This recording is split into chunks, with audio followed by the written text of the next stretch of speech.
السلام علیکم ورحمۃ اللہ وبرکاتہ۔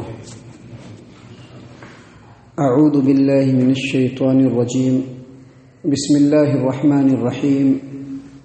آمن الرسول بما انزل الیہ من ربہ والمؤمنون کل آمن باللہ وملائکتہ وکتبہ ورسلہ لا نفرق بین احد من رسلہ وقالوا سمعنا واطعنا غفرانک ربنا والیک المصیر۔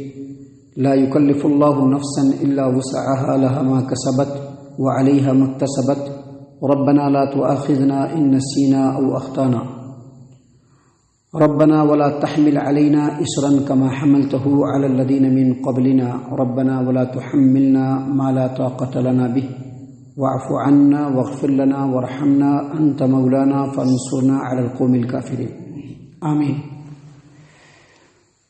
محترم سامعین اکرام، سورۃ البقرہ سورہ نمبر 2 سے آخری 2 آیات کے تعلق سے جو تفسیریں ہیں وہ لگاتار آپ کی خدمت میں پیش کیا جا رہا ہے سلسلے کے ساتھ۔ سامعین اکرام، آخری 2 آیات ہیں آیت نمبر 285 286، جس میں آیت نمبر 285 کی تفسیر کل آپ کی خدمت میں پیش کر دی گئی تھی۔ آج آخری آیت کریمہ کے بارے میں آپ کی خدمت میں پیش کیا جائے گا۔ اللہ تبارک و تعالی نے فرمایا لا یکلف اللہ نفسا الا وسعها۔ اللہ تبارک و تعالی کسی کے اوپر بھی اس کی طاقت سے زیادہ بوجھ نہیں ڈالتا ہے، جتنا اس کے اندر کیپیسٹی ہے اتنی ہی اللہ تبارک و تعالی بوجھ ڈالتا ہے۔ سامعین کرام، آپ کو یاد ہوگا یہ جو 3 آیات ہیں آخری کے، اس میں آیت نمبر 284 میں اللہ تبارک و تعالیٰ نے فرمایا وَإِن تُبْدُوا مَا فِي أَنفُسِكُمْ أَوْ تُخْفُوهُ يُحَاسِبُكُم بِهِ اللَّهُ، یعنی چاہے تم کوئی چیز بولو یا کرو ظاہری طور پر، یعنی اپنے کسی عمل کو ظاہر کرو یا اپنی کسی بات کو ظاہر کرو یا دل کے اندر چھپا لو، اللہ تبارک و تعالیٰ ہر ایک چیز کے بارے میں حساب لے گا۔ یہ آیت کریمہ جب نازل ہوئی تو صحابہ کرام رضی اللہ عنہم کے درمیان بہت بے چینی اور بہت زیادہ جو ہے ان کے اوپر گرا گزرا کہ جو ہم کرتے ہیں یا جو کچھ ہم بولتے ہیں یہ تو ہمارے اختیار میں ہے، یہ کام کرنا ہے کہ نہیں کرنا ہے یہ ہمارے اختیار میں ہے، یہ چیز بولنا ہے کہ نہیں بولنا یہ ہمارے اختیار میں ہے، لیکن دل کے اندر جو وسوسہ اٹھتا ہے، دل کے اندر جو بات ٹوٹتی ہے وہ ہمارے اختیار میں نہیں، وہ کبھی بھی آ جائے گا۔ تو اللہ تبارک و تعالیٰ تو پہلے ظاہری اعمال کا جو ہے حساب لینے کے لیے کہے تو کوئی مسئلہ نہیں تھا، اب تو اس پر ہم لوگوں کی طاقت نہیں ہے تو پھر اللہ تبارک و تعالیٰ حساب لیں گے۔ بہت پریشان ہوئے سارے صحابہ کرام، بہت ان کے اوپر گرا گزرا، بہت بے چینی اور بے قراری ہوئی۔ تو اللہ تبارک و تعالیٰ نے اس آیت کریمہ کے ذریعے سے جو ابھی آپ کے سامنے پڑھی گئی آیت نمبر 286 جو آخری آیت ہے سورۃ البقرہ کی، اس میں اللہ تبارک و تعالیٰ نے فرمایا لا یکلف اللہ نفسا الا وسعها، کسی کے اوپر بھی اللہ تبارک و تعالیٰ اتنا ہی بوجھ ڈالے گا جتنا اس کے اندر کیپیسٹی ہوگی، جتنا اس کے اندر طاقت ہوگی۔ یہ دراصل ایک قاعدہ کلیہ ہے کہ کسی بھی انسان سے اگر پوچھ گچھ ہوگی، باز پرس ہوگا، اس کا حساب کتاب لیا جائے گا، تو انہی اعمال میں جو اس کے اختیار میں ہے، جو اس کے اختیار سے باہر ہے، اس میں اس سے حساب نہیں ہوگا۔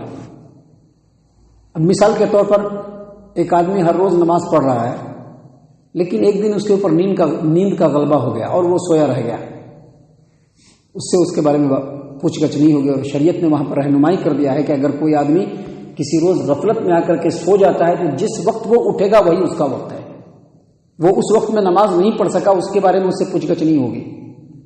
لیکن ایک آدمی جان بوجھ کر کے نماز کو چھوڑ رہا ہے، ہر ٹائم میں نماز کو چھوڑ رہا ہے، اس نے عادت بنا لیا ہے کہ فجر کی نماز بھی چھوڑیں گے، تو اس آدمی کے ساتھ یہ معاملہ نہیں۔ سامعین کرام، اس سے یہ بھی پتہ چلا کہ شریعت کے اندر جو احکام ہے وہ انسان کی طاقت سے باہر نہیں ہے، شریعت کے اندر جو احکام ہے وہ انسان کی طاقت سے باہر نہیں ہے۔ آج کل کے ڈیٹ میں بہت سارے لوگ کیا کہتے ہیں فجر میں اٹھنا نہیں ہوتا ہے، بڑی ٹھنڈا ہوتا ہے، اگر وہاں سے چل کر کے مسجد تک آئیں گے تو بہت پریشانی ہوگی۔ یہ انسان کی طاقت سے باہر نہیں ہے۔ ہر طرح کا آدمی، جس آدمی کو سردی سے الرجی ہے وہ بھی، جس آدمی کو گرمی سے الرجی ہے وہ بھی، جس آدمی کو برسات سے الرجی ہے وہ بھی، وہ اگر اپنا پروٹیکشن کر کے مسجد تک آئے گا اس کو کوئی پرابلم نہیں ہے۔ اس کے اندر اللہ نے طاقت اور استطاعت دیا ہے. یہ بیماری عذر کا بہانہ اسی وقت چلے گا جب واقعی آدمی بیمار ہوگا، جب واقعی وہ مسجد تک نہیں پہنچ سکتا ہے. آپ کو یاد ہوگا ہم نے ایک حدیث آپ کے سامنے سنائی تھی کہ ایک نابینا صحابی نبی صلی اللہ علیہ وسلم کی خدمت میں آئے اور کہا کہ اللہ کے رسول صلی اللہ علیہ وسلم میں نابینا ہوں، کوئی مجھ کو لے جانے والا نہیں ہے، ذرا دور بھی ہے مسجد، راستہ بھی ذرا خراب ہے، سانپ بچھو وغیرہ کا بھی جو ہے ڈر رہے، آپ مجھ کو اجازت دے دیجیے کہ میں مسجد میں نماز پڑھ لوں، آپ مجھ کو اجازت دے دیجیے کہ میں اپنے گھر میں نماز پڑھ لوں، مسجد میں نہیں آؤں. اس نے اجازت طلب کی نبی صلی اللہ علیہ وسلم سے. نبی صلی اللہ علیہ وسلم نے ایک بار کہہ دیا کہ ٹھیک ہے جاؤ، لیکن جب وہ باہر نکل رہا تھا تو نبی صلی اللہ علیہ وسلم نے کہا کہ اس کو بلاؤ. جب وہ آئے تو کہا کہ تم اذان کی آواز سنتے ہو؟ کہا کہ ہاں سنتے ہیں. تو پھر تم کو مسجد میں آنا ہوگا. اب دیکھیے اندھا ہونے سے بھی زیادہ کوئی عذر ہو سکتا ہے کیا؟ چھوٹی چھوٹی وجہوں کو عذر بنا کر کے اور ہم مسجد تک نہیں پہنچ سکتے ہیں. آدمی اگر مسجد میں نہیں آئے گا تو یہ بدنیتی ہے. کوئی بھی فیصلہ انسان اللہ تبارک و تعالیٰ کے معاملے میں کرے یا کسی بھی معاملے میں کرے تو نیک نیتی کو ہمیشہ سامنے رکھے. اسی لیے اللہ تبارک و تعالیٰ نے یہاں پر ایک قاعدہ کلیہ بیان کیا ہے کہ لا یکلف اللہ نفسا الا وسعها. اللہ تبارک و تعالیٰ کسی کو بھی اس کے طاقت سے زیادہ بوجھ نہیں ڈالتا ہے. جو شریعت کے احکام ہے وہ انسان کر سکتا ہے، اللہ اس کو طاقت سے زیادہ بوجھ نہیں ڈالتے ہیں. اور جو چیز انسان کے طاقت سے باہر ہوگی، اب جیسے دلوں میں وسوسہ اٹھنا، وہ انسان کے دل میں، انسان کے انڈر اور اختیار میں نہیں ہے. یہی وجہ ہے کہ اللہ کے رسول صلی اللہ علیہ وسلم نے فرمایا کہ اللہ تبارک و تعالیٰ نے میری امت کے دلوں میں اٹھنے والے وسوسے کو بھی معاف کر دیا ہے. کب تک؟ جب تک کہ وہ اس پر عمل نہ کر لے یا جب تک اپنی زبان سے بول نہ لے. جب وہ بولے گا یا عمل کرے گا تو اللہ تبارک و تعالیٰ اس کے اوپر اس کی گرفت کرے گا. سامعین کرام، اسی لیے اللہ تبارک و تعالیٰ نے یہاں پر صحابہ کرام رضی اللہ عنہم کے اس بے چینی اور بے قراری کو ختم کرتے ہوئے کہا کہ دیکھو لا یکلف اللہ نفسا الا وسعها. اللہ تبارک و تعالیٰ کسی کے اوپر بھی اس کی طاقت اور کیپیسٹی سے زیادہ بوجھ نہیں ڈالتا ہے. لہا ما کسبت وعلیہا مکتسبت. جو اچھا عمل کرے گا اس کا بدلہ اس کو ضرور ملے گا، اور جو برا کام کرے گا اس کا وبال بھی اسی کے اوپر پڑے گا. یعنی اس آیت کریمہ میں ایک دوسرا قاعدہ بتلایا اللہ تبارک، دوسرا رول. یہ دوسرا رول کیا ہے کہ انسان جو کچھ بھی انجام دے گا اس کو بدلہ ملے گا اور ضرور ملے گا. ابھی دنیا میں اللہ نے جب ہم کو زندگی دی ہے، ہم چاہے جو بھی کریں، چھوٹا سے چھوٹا عمل اگر ہم کرتے ہیں تو اللہ تبارک و تعالیٰ اس کا بدلہ ہم کو قیامت کے دن دے گا. اگر اچھا عمل کرتے ہیں اللہ تبارک و تعالیٰ اجر و ثواب سے نوازے گا. اگر اعمال اچھے نہیں ہیں اللہ تبارک و تعالیٰ اس کا بہت ہی بھیانک گناہ دے گا. اعمال اگر اچھے نہیں لیکن ملے گا ضرور. جو کرے گا اس کو اس کا عمل کا جو ہے بدلہ ملے گا. کوئی بڑے خاندان کا ہے، کوئی پیر خاندان کا ہے، کوئی بڑے امام صاحب کے خاندان کا ہے، کوئی نبی کے خاندان کا ہے، اور وہ چاہے کہ بچ جائیں گے تو نہیں بچنے والا ہے. نہ کسی کا خاندان کام آئے گا، نہ کسی کا نسب کام آئے گا، کسی دوسرے کی نیکی بھی اس کو کام آنے والی نہیں ہے. جو وہ عمل کرے گا اس کو بدلہ ملے گا. البتہ شریعت کے دوسرے دلیلوں سے، قرآن کریم کے دوسری آیات سے، نبی صلی اللہ علیہ وسلم کی احادیث مبارکہ سے یہ بات ثابت ہے کہ ایک آدمی اگر کوئی نیک کام کی بنیاد رکھتا ہے اور پھر وہ کام اس کام پر لوگ بھی عمل کرنے لگتے ہیں، لوگ بھی اس پر عمل کرنے لگتے ہیں، تو اس کے موت کے بعد بھی جتنے لوگ اس پر عمل کریں گے سب کا اجر و ثواب اس کو ملے گا. یہ حدیث سے ثابت ہے. اور اگر کوئی آدمی برائی کی بنیاد رکھتا ہے، برے کام کی بنیاد رکھتا ہے، اب مثال کے طور پر ایک آدمی نے کہا کہ اب مسجد بنوا دیا، ایک آدمی نے مدرسہ بنوا دیا، اب اس پر عمل، اب وہ مدرسہ چلنے لگا، مسجد چلنے لگی، لوگ اس میں آ کر کے نماز پڑھنے لگے، مدرسے میں آ کر کے لوگ بچے جو ہے قرآن و حدیث کا علم حاصل کرنے لگے، یا اس طرح سے کوئی دوسری نیکی کا کام اس نے شروع کر دیا.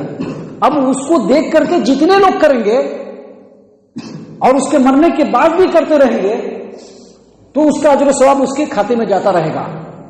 اور اسی طرح سے اگر کوئی آدمی کسی برے کام کا ایجاد کر دے گا، کسی برائی کو شروع کر دے گا، اب مثال کے طور پر ہمارے سماج و معاشرے میں جب شادیاں ہوتی ہیں تو بے شمار رسم و رواج جس نے شروع کیا ہوگا جب تک ہوتا رہے گا اس کو بھی اس کا برائی ملتا رہے گا. جو رسم و رواج ہے نا، اس کی رسم، اس کی رسم، مہندی کی رسم، خوش آمدید کی رسم، فلاں کی رسم، چلاں کی رسم، جن لوگوں نے ایجاد کیا ہوگا جب تک اس پر عمل ہوتا رہے گا تب تک اس کے برائی کا جو حصہ ہے جس نے شروع کیا ہوگا اس کو بھی ملتا رہے گا اس کو. لیکن یہاں پر اللہ تبارک و تعالیٰ نے بتلایا کہ لہا ما جو آدمی جو عمل کرے گا، اللہ نے فرمایا لہا ما کسبت وعلیہا مکتسبت. اگر اچھا عمل کرے گا اس کو بدلہ ملے گا، اگر برا عمل کرے گا اس کو بدلہ ملے گا.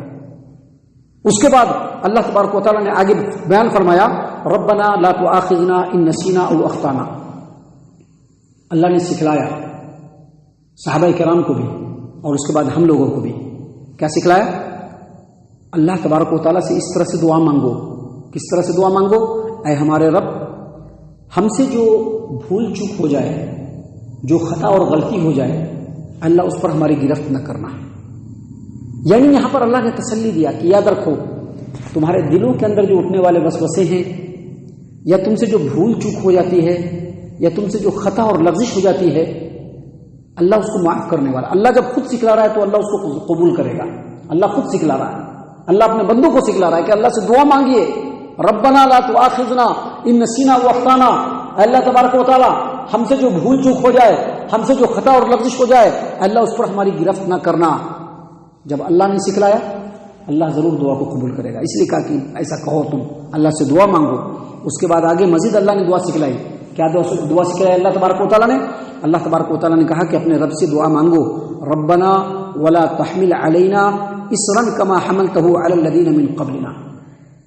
اللہ تبارک و تعالیٰ ایسا شدید بوجھ ہم کو اٹھانے کے لیے مت حکم دے، ایسا شدید بوجھ ہمارے اوپر مت ڈال جیسا کہ سخت اور شدید بوجھ اور بہت بھاری بوجھ ہم سے پہلے لوگوں کو دیا گیا.